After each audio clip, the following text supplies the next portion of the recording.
Well, it's a real privilege to be here this morning, and it's a particular honor to have the opportunity to share comments with you when these wonderful women and men behind me are as much a part of this initiative as I am.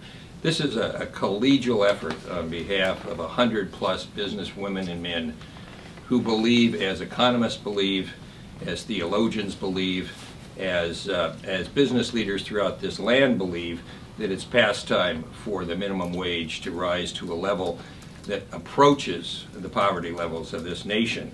Right now it's $7.25 an hour. Roughly 30 million women and men are earning something on the order of $15,000 a year, provided they're working full time.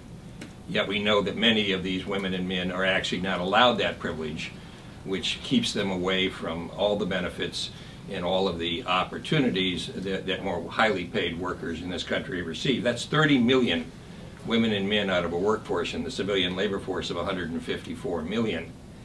And all that is being suggested is that we adjust that rate not to the level that it should be if we go back to 1968, but to a level of $10.10. Remarkably, we are proposing that it henceforth be indexed to inflation, so that this political battle that seems to arise here in Washington on an issue that is so important to the economy of this country, to the ethics of this country, not have to confront the political process over and over and over again. So two things are being suggested by a bill called Harkin-Miller. Tom Harkin, the wonderful senator from the state of Iowa, and George Miller, the wonderful congressperson from upstate Northern California, would raise the minimum wage from $7.25 to $10.10 over time, and it would henceforth index that to inflation. There are many people, but not well-informed people, who would suggest that this is going to cost this economy jobs. Yet 2/3 of the economists of this land, the vast majority of the population of this country, 75% of the women and men who comprise the electoral process in this country, roughly the same number of businesses in this country believe that's a fraud. And the fraud was perpetrated fully 30 years ago when trickle-down economics, supply-side economics, became a mantra for some in this city in government. We know that the multiplier effect of just raising modestly the minimum wage for these 30 million workers, the multiplier effect of their spending would make up in spades all of the suggestion that we would actually lose jobs in this economy. In fact, most prominent economists on both sides, and we're going to hear very soon from one of the great ones, Ron Unz from California, that this will actually create jobs. We know that this economy that we live in today is under-consuming. This has been a very, very tepid recovery from the recession. 43% of the women and men who have found new employment since the recession went into recovery are earning something on the order of $16 an hour or less. Most of the impact of the recovery has been in these entry-level women and men who now make, as I said, $7.25. And I should point out, if you're what's called a tip worker, if you're a woman or man who service food in restaurants, something on the order of $2.13 is your base wage, and you live off of the balance of your tips. You're going to hear from some that this is just a tragedy for this nation. Actually, that those people who are making that suggestion represent some of the fast food industry and some of the low-end retailers. But for every fast food company that decries, belies what we're talking about today, there's responsible companies who've proven over and over again that this is a fraud again on the nation. So for the Walmarts of the nation, we can find the Costco's of the nation. For the McDonald's of the nation, we can find all kinds of other fast food companies and more entry-level food restaurants that every day pay a higher number. So we are here to implore this Congress, implore this President to continue to prosecute this interest and to pass Harkin-Miller just as soon as we can, to raise it to $10.10 an hour quickly, and to index it thereafter. Thanks very much. Well, I'm very glad to be here and have the opportunity to speak before you on this. You know, unlike at least the majority of the people here, I'm really somebody much more on the conservative side, the Republican side, and I've been involved in a number of issues over the last 20 years. The interesting thing about the minimum wage question, which is very different from a lot of contentious issues, is that it really has been off the political radar screen for so long, you know, basically not the focal point of either liberal or conservative debate, that it doesn't have the sort of entrenched battle lines on the ideological side. I think a lot of other issues do. Over the last couple of years, once I've gotten involved in the issue and have proposed a need for a much higher minimum wage at the federal level and now involved in a state effort, the thing that really has shocked me is that when I've started talking with a lot of conservative friends of mine, prominent conservatives, people I've known for 15 or 20 years and have a good relationship with, all of the issues they raise on the other side are exactly the same issues that many liberals have traditionally been concerned about, namely the job loss question.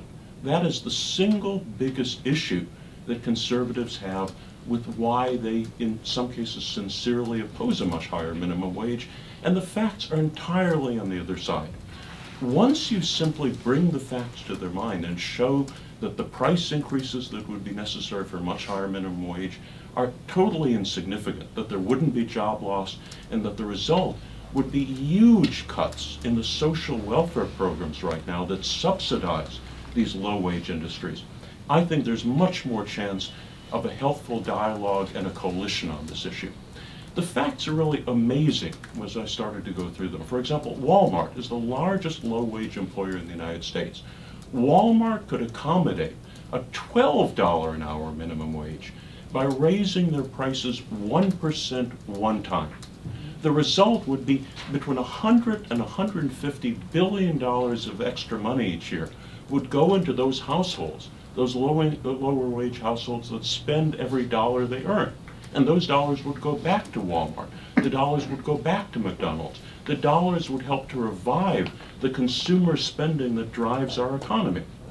In the same way, most of these other price increases, even if all of them were passed through the consumer, would be totally insignificant. If the United States passed the $10 wage that right now is being proposed in Congress, the increase in prices, even if all of it were passed through the consumer, would be a small fraction of 1%. If the minimum wage nationwide are raised to $12 an hour, a much higher figure, it would be well under 1%. The total cost to a Walmart shopper would be $12.50 per year.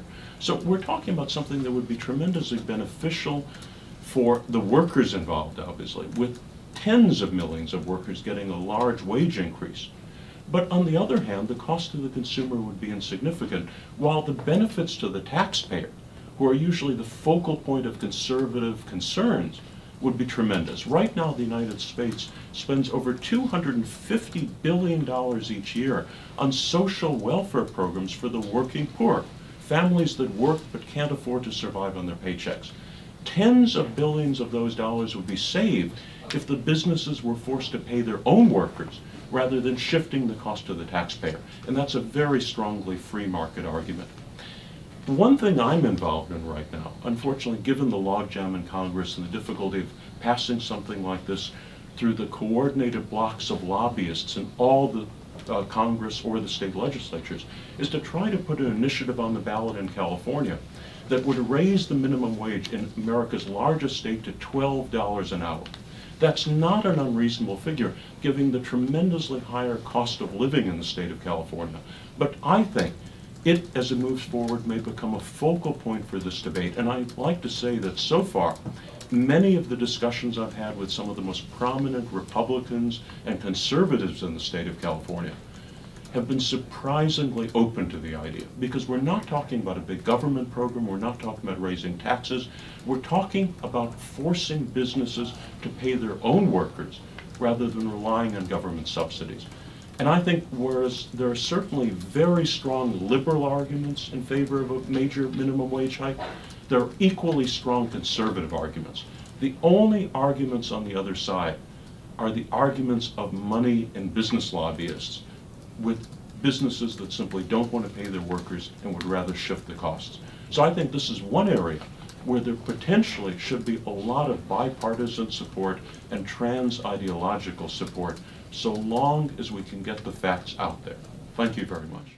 Undercurrent under the surface makes the mainstream get so nervous. It's time for purpose, for news to serve us, not with propaganda they use to hurt